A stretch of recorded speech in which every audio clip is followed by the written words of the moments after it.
Okay, 1 month yung bootcamp natin. We're gonna be using Tagalog and English in this bootcamp. Just a quick introduction lang of yourselves.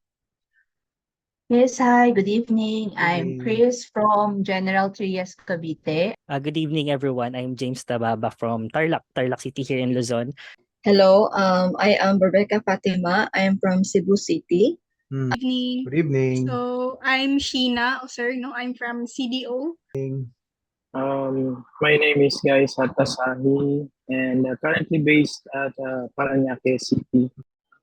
Hi, Coach and everyone. I'm Han Grancho from Davao City. Good evening po sa lahat. Justin from Davao City, but dito po ako sa Saudi Air, OFW. Hi, good evening. Good evening. I'm Marie Luis. I'm from Binyan, Laguna. Thank you, Coach. Thank you and good night, everyone. Thank Thank you, you, Coach. Coach. Thank you.